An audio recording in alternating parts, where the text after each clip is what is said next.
Ngayon ang ating i-recap ay isang movie na pinamagatang Marco, na ipinalabas taong 2024. Ngunit bago ang lahat, please subscribe and click the notification bell upang ma-notify kayo sa aking mga paparating na uploads.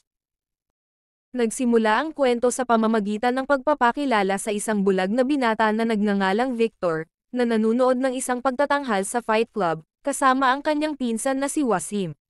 Sa kabila ng kanyang kapansanan sa paningin, si Victor ay nagtataglay ng kakaibang matalas na pang-amoy, na nagpapahintulot sa kanya na makilala ang mga partikular na pabango.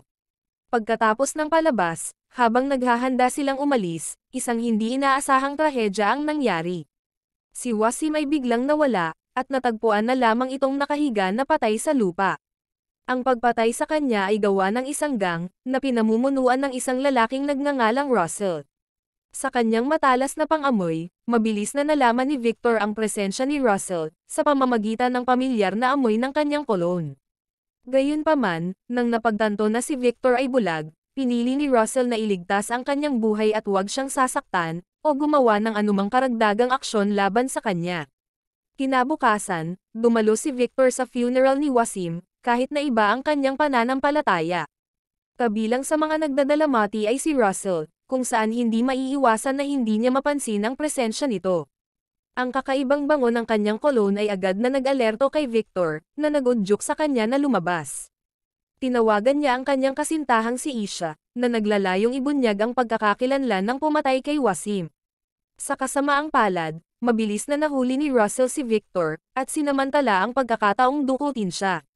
Dinala nila si Victor sa isang abandonadong pabrika ng kemikal, kung saan siya ay binihag ni Russell at ng kanyang mga tauhan.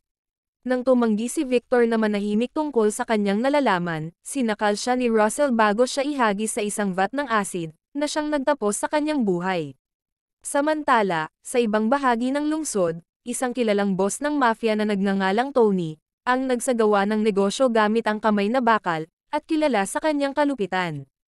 Hindi kinukonsinti ni Tony ang pagtataksil, nang nahuling nagsusugal ang isa sa kanyang mga nasasakupan. Pinarusahan siya ni Tony ng walang pag-aalinlangan, sa pamamagitan ng pagpilit na ipasok ang baril sa kanyang bibig, na naghahatid ng walang awa na hustisya. Sa ibang lugar, makikita si George sa isang engranding ari-arian, na kabilang sa isang mayamang pamilyang nagmimina ng ginto. Si George na panganay na kapatid at pinuno ng sambahayan, ay nakatanggap ng mapangwasak na balita, na ang kanyang bunsong kapatid na si Victor ay pinatay. Nagdadalamati, ngunit pilit na tinatanggap ni George ang pagkawala ni Victor. Gayunpaman, sa halip na humingi ng agarang paghihiganti, mas nabahala siya tungkol sa kung paano maaaring makaapekto ang impormasyong ito, sa kanilang gitnang kapatid na si Marco.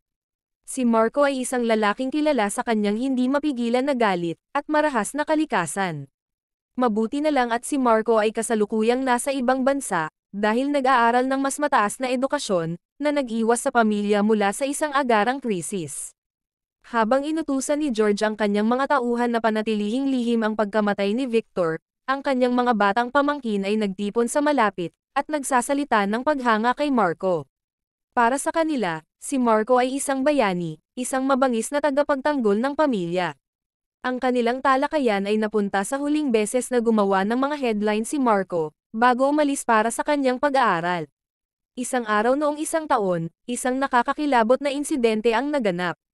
Noong panahong iyon ay nakatanggap si George ng isang nakababahala na tawag mula sa isang grupo ng mga kidnapper, na nagsabing kinidnap nila ang isa sa kanyang mga kapatid.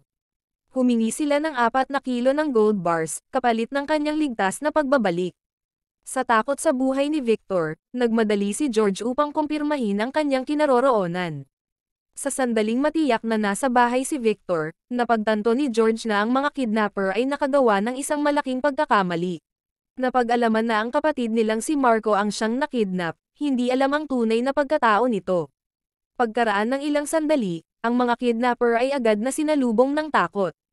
Ang isa sa kanila ay natagpuang patay, at sa sandaling iyon ay lumitaw si Marco na napalaya na ang sarili. Siya ay naglabas ng walang humpay na kalupitan, sa sinumang maglakas loob na humarang sa kanyang daan.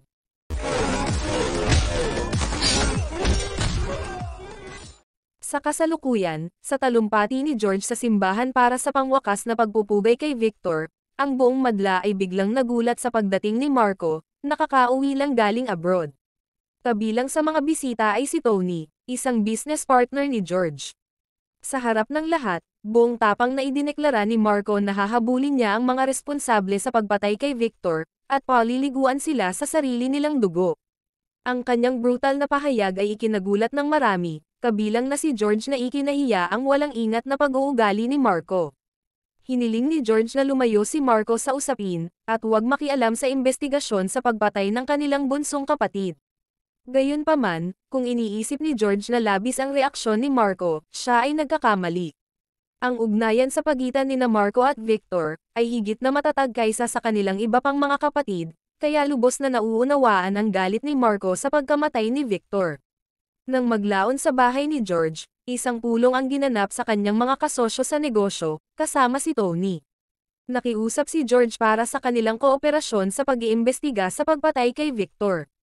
Sa hindi inaasahang pagkakataon, pumasok si Marco sa pagpupulong ng hindi inanyayahan, at iginiit na siya mismo ay sasali sa investigasyon. Si Tony na ayaw manatiling walang ginagawa, ay nag-alok na bumuo ng isang investigative team na pinamumunuan ng kanyang sariling anak. Ang anak na iyon ay walang iba kundi si Russell, ang mismong lalaking pumatay kay Victor. Hindi alam ni George at Marco, na ang buong sitwasyon ay bahagi ng engranding pakanan ni Tony, na alisin ang kanyang mga karibal sa negosyo at kontrolin ang gold mining enterprise ni George.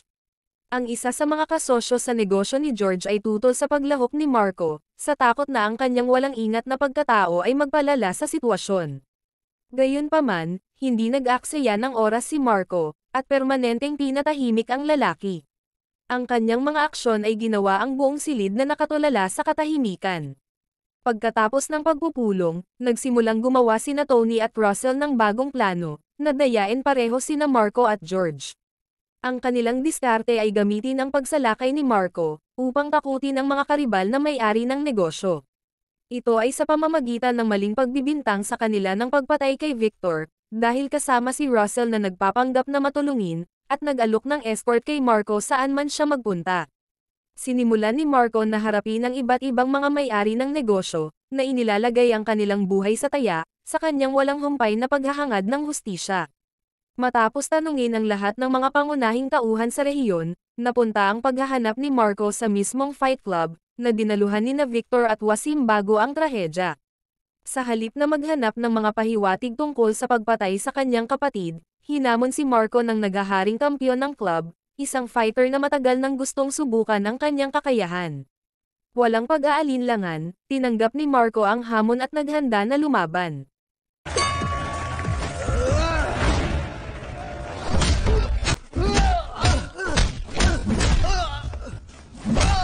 Samantala, lalong naging naiinip si Tony na kontrolin ang negosyo ng pagmimina ng ginto, na pag-aari ni Marco at ng kanyang pamilya. Upang mapabilis ang kanyang mga plano, ipinadala niya ang isa sa kanyang pinagkakatiwalaang tauhan na si Peter, upang samahan si George sa kanyang sasakyan, para lamang saksakin siya at patayin. Sa kabutihang palad, nakaligtas si George kahit na siya ay nasa kritikal na kondisyon. Pagdating ni Marco sa ospital, lalong tumindi ang kanyang galit. Samantala, si Tony ay nagkataon na nandoon at nagpanggap na labis na nalungkot, at nangakong alamin kung sino ang nasa likod ng pananaksak. Gayunpaman, sa sandaling makapasok siya sa kanyang kotse, pinagalitan niya si Peter dahil bigo itong mapatay si George. Nang walang ibang pagpipilian, napilitan si Peter na tumakas sa lungsod at magtago pansamantala. Samantala, isang matuwid na kapitan ng pulisya na nagngangalang Jopal, ay nagtatrabaho kasama ng isang YouTuber na si Gandhi, upang matuklasan ang katotohanan sa likod ng pagpatay kay Victor.